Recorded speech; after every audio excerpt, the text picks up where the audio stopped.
Welcome to the Hamumu Halloween Home Horror Hoedown, the podcast where we watch scary movies so you don't have to. From award-winning to completely unknown, we take them all way too seriously.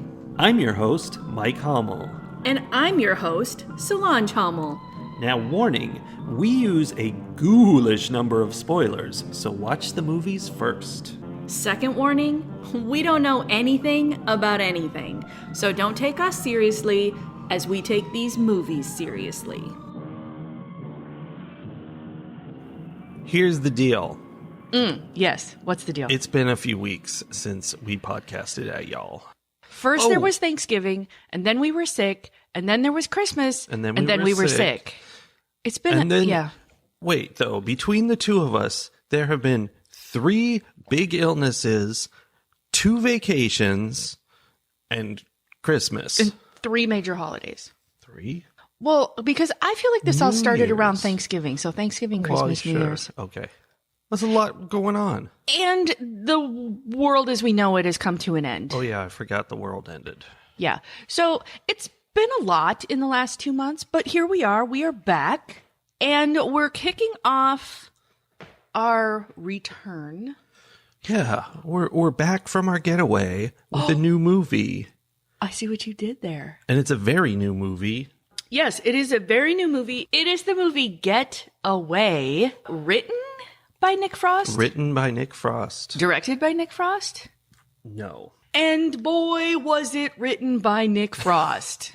That's my main comment. But more importantly, it stars Ashlyn B. Yes. Okay, so one of the things, like, if you need to know what this movie... okay. I'm afraid that people listening to us don't know Nick Frost and Ashlyn B the way we do through our consumption of entertainment media. Mm-hmm. But all you need to know about this movie is Nick Frost and Ashlyn B meet Midsommar and Wicker Man. Yeah, there's Wicker Man in there. That's it. That's the movie. But here's something that I feel like about this. Mm-hmm. Because the Nick Frost influence in there is like, this movie feels like Hot Fuzz in reverse. But I guess that's getting into the spoiler territory. Can I make a confession? You can make one confession. Is this a safe space for me to say something that may be controversial in this house? Nobody's listening. That's true. Okay. While I have always enjoyed the Nick Frost, Simon Pegg combo movies. Me too. I have always suspected that it was the Simon Pegg side that I liked. Yeah. And that I wasn't a fan so much of Nick Frost. I can understand that. And having seen this movie, my suspicions were confirmed. Oh. I'm not overly a fan of Nick Frost. He's too much chaos. His humor relies on madness. You know, it's interesting because then you think of Simon Pegg / Nick Frost movies and they descend into madness and chaos at the end, right? Mm-hmm. And then I think about movies that Simon Pegg has done by himself, and they don't do that. No, they don't. Although I think they're lacking something for it. I mean, I think, the two of them together, they have interlocking skills, right? Like they do a good thing together. I think that Nick Frost just has so much chaos in him, and it's too much for me. Like, and I think it's for me. Like, I know that there are people who enjoy that kind of humor. It makes me think of Chris Farley, who I liked at the beginning of each of his sketches. Yeah. You know? Yeah. And then it always had to get to this place where it was just too big for me to enjoy. And I know other people enjoy that too big piece. I like things a little more subtle. And without Simon Pegg, there was less subtle. Or the subtle part wasn't as entertaining, perhaps. I think what's funny about that, okay, first of all, I think that's something that you have caught on to is that the subtle blah part of this where they're just going on vacation, he's not playing anybody interesting or he's just kind of meh. And I think Simon Pegg would be a little spicy, sarcastic, goofy. Yes. Now, Ashlyn B was fun. Like, I think she was the Simon Pegg of this movie, right? Yeah. Like, she was kind of the straight man, which is funny to me to see Ashlyn be in a straight man position. Except Nick Frost was also the straight man in this movie. And that's the problem with the first 2/3 of the movie. Yeah. They're just so, I mean, they're not bland, they're insipid, dorky people. It's a family going on a holiday to an island called Svalta in Sweden. And the parents, Ashlyn B and Nick Frost, are just saccharine, terrible people who call each other mummy and daddy. And it is gross. That might be a cultural over the pond kind of a thing. I think maybe not completely normal, but more normal over there. But yeah, it was upsetting. So yeah, and they have their two like almost grown or maybe even they're grown kids with them. The actors at least were in their 20s. Yeah. I feel like they were playing in their 20s, early 20s. But it's possible they were playing like late teens. Yeah. So they show up, and of course they're not welcome because, you know, there's the Wicker Man influence. Like, they show up and all the locals just like stare at them and are doing weird things in the backgrounds of all the scenes. And, you know, there's all kinds of hints of things that have happened Cannibalism. in the past, and human sacrifice and beheadings and all kinds of chaos that's just hinted at. Yes, and they're arriving just in time for this celebration. They call it their little play. Well, the family calls it the island's little play, which the island does not approve of. No, that's very offensive. And it's a celebration of this time when they had to resort to cannibalism because they were all trapped on the island. So, or at least that's what they say. That's what they say. Yeah. And they are staying at what the mom character describes as a B&B, but is really they're just renting the house of like the one rich guy on the island who's kind of isolated from everyone else. And we find out that his mother had been murdered by she had been sacrificed by them or something. Wait. Like somehow she had died. Didn't she die in the chair? Oh, yeah, she was murdered. Murdered in the chair. Yeah, in the chair, like Psycho style. Yeah. Speaking of that, there are elements of Psycho in this movie with the guy that they come to stay with. That's interesting. Yeah, it was fun to see like the little references and homages to various different things. So something I want to talk about with this movie before we get to the final. No, maybe we should talk about the end, the last third of it first. And then I want to come back to something about the writing decision that was made about this movie. Okay, so are we going to say the deal? Yes. The big spoiler? So 2/3 through the movie, as they're being chased through the woods by what has been presented to us as a serial killer who lives on the island. Oh, yeah, that's right. We discover that the movie is not called Getaway. It's called Get Away. Which already, that would make sense for what you just said. But it's different than that because everything turns on a dime and suddenly the family is murdering everyone they can get their hands on the island. And it turns out they're not a family at all. They're not just a family. like 4 people who signed up to come on this retreat where they were going to get to murder all the people on the island. Yeah, they're just a team of psychopathic killers that really enjoy killing people. And that's basically it. It's strongly implied that there's like a whole network, like that this is a thing that you can do. You can sign up to go on these. It's like signing up to go on like a safari adventure. You get packed into a van with strangers and you go and you like do the things. You look at the rhinoceri and whatnot. And you shoot them. But in this case, you're also sort of improvising as characters. Because you know, they were all assigned roles as part of this family, and they do a good job through the beginning of the movie of being that family. Yeah, they're just, psycho killers. Okay, so the hinting at this like network of serial killer safari events. Stop doing my puzzle. I didn't do it. I tried and it failed. Stop doing my puzzle. I didn't. Okay, that's what I want to talk about, is that they hinted that there was some kind of cabal happening. They hinted at like this tragic trapped on the island event where they had to do or they had to resort to cannibalism. They hinted at how that turned into some kind of ritual component where they hinted that they regularly killed people. Nothing was flat out explained. Yeah. And I think that's a very specific style of writing. And it's a style that I always resorted to when I was writing my short stories. Like, everything falls apart if you give the details, because you're creating a fictional universe, right? And you can't make it perfect. So just enough so that someone understands. The short story author I always think of in this case is Shirley Jackson. Oh. Because I've referenced this before, formative to my horror enjoying brain was the fact that I read The Lottery when I was like in, I don't know, 7th grade or something, whenever it was assigned. Or like The Lady and the Tiger by Frank R. Stockton. Mike just looked that up for me. These are classic horror stories that are truly terrifying in what they present as, like, you start filling in the blanks of what's going on and they create this horrific universe that this story takes place in, right? And I think this movie leaned heavily on that style, and I enjoy that style. Yeah, I like that because, like you said, first of all, nobody likes a big exposition scene. That's just stupid.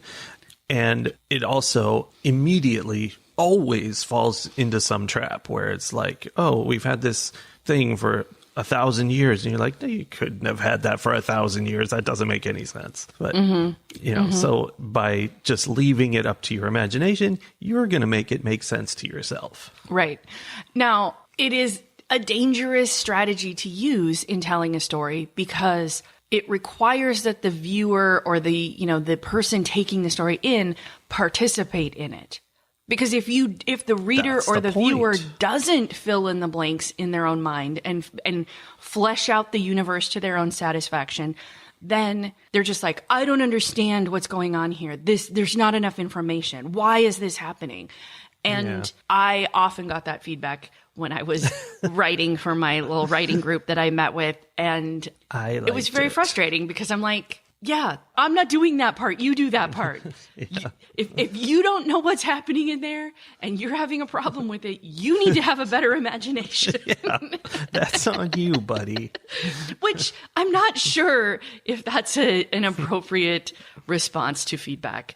But I think that what happens then for this movie is people either really enjoyed it because they filled in the blanks and there was this like weird Shirley Jackson type story, or they didn't and they're like, what the heck was that? It was boring for 2/3 and then it was chaos I don't understand for the last third. Yeah. Well, I mean, I think it's obvious enough, the basic idea that, you know, oh, wait, these people are psychos and they're going to kill everybody. Like, that's straightforward. So you can go with that. It's just you're missing kind of the expanded universe. I think, too, the people who aren't filling in the gaps, they're the ones that are like, nothing happened in the first 2/3 of the movie. Well, that's not true. There's subtleties. Things were happening. You had to pay attention to them and you had to be able to put them together in, you know, figure out what the history was. And again, I find that entertaining. I enjoy that. I think some people don't want to work that hard. Now, I thought, okay, they reveal them all to be crazy. All of them have like leather straps and stuff holding knives onto them. And that's it. All 4 of them do the exact same thing. They have a bunch of knives and they stab everybody. And I feel like that's a huge missed opportunity when you think of Rob Zombie movies. 31, which I often do. I know, that's all you think about. In 31, you know, he's got this whole thing where the characters are going through like a challenge of different serial killers. And, you know, it's one wacky type after another. Wouldn't it have been great if, you know, Nick Frost put on a creepy gimp mask and Ashlyn B had a flamethrower? That'd be kind of boring, but something, a chainsaw. She could have 2 chainsaw arms. You know, if each one was something different and fun, I think that would be. And one was cool. one that like snuck through the bushes and garroted people or something. Yeah. Excuse me. That would be the daughter for sure. You don't get to do my puzzle either. Libby's literally opening the puzzle box so that she can steal puzzle pieces. Yes, that would have been fun. Yeah, so that would have definitely been the daughter doing that. She was creepy. Now, one thing we haven't mentioned is that there was strife within the ranks of our safari goers, and the guy who was the son in the family, air quotes, ends up dead because he's so obnoxious and is so antagonistic, particularly toward the Nick Frost character, toward the dad character, which plays fine, like, through the beginning of it, where it's family. Yeah, he's There's a just teenage son. Right. He's clearly just being a beanbag and annoying his dad and whatever. But basically the turning point of the movie is that he's being obnoxious and the dad character is just like, I've had enough of this, and stabs him in the neck and he dies. And then the two women are like, oh, there's going to be like so much. We're going to have to deal with so much when we get back. I know. We got to find a new son. But nobody actually cared that he was dead. No, it was just an inconvenience. I thought that was a funny way to turn the movie on its head like that. Yeah. And it was just a very unexpected moment that ended up being humorous because it was so unexpected. Yeah, you think murder's funny? Sometimes. Okay, then we're good.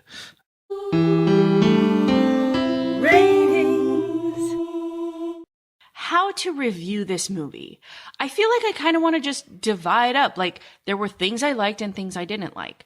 I liked the way the story was told. I liked the kind of dribbling out of information and the puzzle aspect of like, ooh, what's going on in the background there? How does that tie to what I overheard about, the old lady? And what is this bizarre play that they are putting on? And we're seeing like flashes of it, and none of it is coherent in any way. I was entertained by all of that. On the other hand, I still feel like the subtle part of the movie, which was the majority of the movie, was too subtle, it didn't have enough punch. Mm-hmm. And that, that was kind of disappointing. It wasn't terrible, but it could have been better, I think. And Ruthie agrees. It confirms to me that I enjoy the folk horror genre. Oh. And I like it when it's funny. I liked this probably more than I liked Midsummer, because Midsummer took itself so seriously. It was just a serious movie. I know. And I'm like, too much. So I liked it better. I think I probably still liked Wicker Man better than this one, just because it was... From the 70s. Maybe? I don't know. Anyway, I guess I am going to give Getaway 3.5 ferry boats out of 5. Mm-hmm.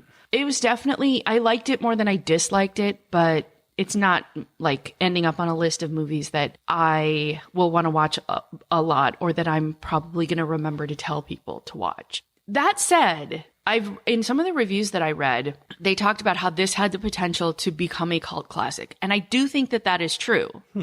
But I think I tend to not be the kind of person who likes movies that become cult classics. I probably do. I feel like people who enjoy Evil Dead might end up enjoying this movie if they are okay with the Shirley Jackson style beginning, which is not an Evil Dead style for sure. So I don't know.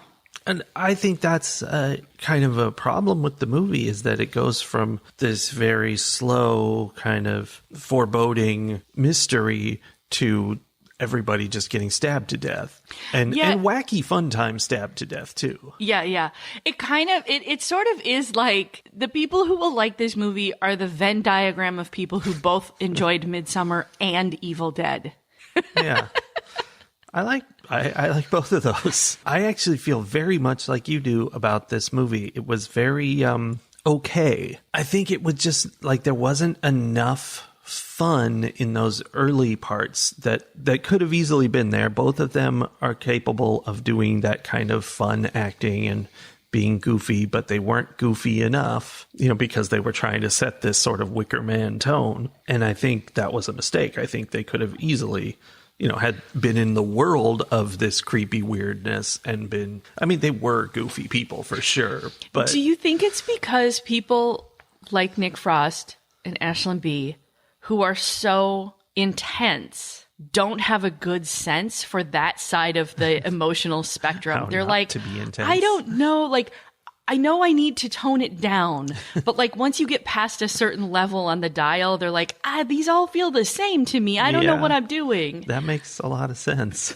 Especially Nick Frost, because I think Ashlyn B was more of she was playing kind of a fun thing. And he was more just a monotone gray. And the kids were just sort of obnoxious kids until they got to the island, and the boy was still an obnoxious kid and the girl was just really creepy.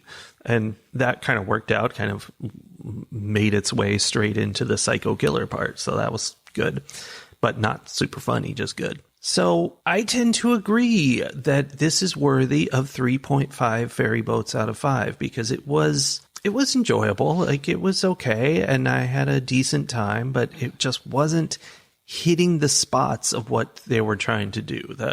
The really funny stuff. And then it was not scary ever, because it was when the killing got started, it was wacky killing, although it was gory, wacky killing. Yeah, it just didn't quite do it. But it was kind of fun to see them when they were killers kind of leaning on past experience and being all, let's do that thing we do all the time. And, they were deciding who was going to be the one to pretend they were injured or whatever. And that was, That was a funny reference to like action movies where it's two spies who are like, ooh, let's do the Majorca play. Yeah.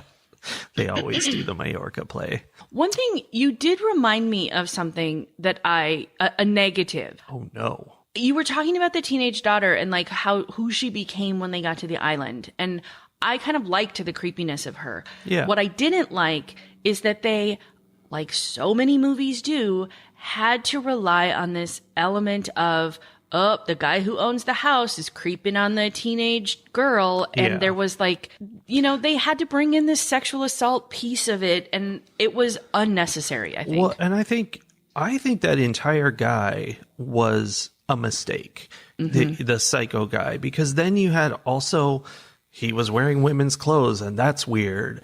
And, it's a transphobia kind of humor, and I don't know. All the cultural missteps of this movie were around that one character. Yes, it was him. Like, the idea that you see a man wearing women's clothes and you go, oh no, He must be a serial killer. Yeah, like that's shorthand for he's creepy and evil, and that's not good shorthand. That is definitely harmful. Well, and unfortunately, I don't know Nick Frost personally, so I don't know who he is or how he is as a person, but I wouldn't be surprised to know that that was something that just bled through from Nick Frost, that's something he thinks is funny. Yeah. And now that we've revealed all the secrets of this movie, I do want to go back to the idea that this is Hot Fuzz in reverse, which is, it's not really reverse, but, you go to the creepy community of weirdos, and in Hot Fuzz, it ends in this crazy action scene where he and Simon Pegg are the cops, shooting everybody because everybody's evil. And then same thing here, except Nick Frost and family are evil killers, killing everybody who's pretty innocent, really. And so it's a mirror image of that, but evil. That's all. It did have kind of an Edgar Wright style to it there, probably only during the end part, but a lot of snap cuts and whatnot. Yeah. Fight the horror of a world gone mad. I have a very brief hot political connection for this movie. As we mildly referenced at the top of this episode, the world is over. Since the last time you heard from us, the new American president has been installed. The new repeat American president has been installed. And as of right now, we are about 5 days into his second term, and he's done everything he can to dismantle our government and all of the rule of law and everything else. So I related strongly when there's a scene in the movie where one of the women who lives on the island is saying to someone, everything's fine. And she says it, and then someone on fire runs past in the background. Yeah. And I was like, Yeah. That's what it feels like. That's what watching the news feels like right now. Yes. That someone on the news is like, he's fired all the inspectors generals, and it'll be okay, though, because it's illegal. And so, it's not actually going to happen. Someone's going to care. It's against the law for him to do this. It's unconstitutional, what have you. It'll be fine. As people run past in the background of the footage on fire. Just hundreds of them. Yeah. That's sort of what it feels like right Californians run now. past in the background on fire. Jeez. Yeah. So anyway, that was my little connection. Yeah. That we keep being told everything is fine, and everything is most definitely not fine. Yeah. That's all very true. And that is frustrating. Yeah. Accidental hand gesture was a phrase. Anyway, doesn't matter. The world's over. So is our podcast. We'll see you next week with a new movie. Woot! Because that's all we can do is just watch movies while the world burns. Everything's fine. Everything's fine. Bye. Bye.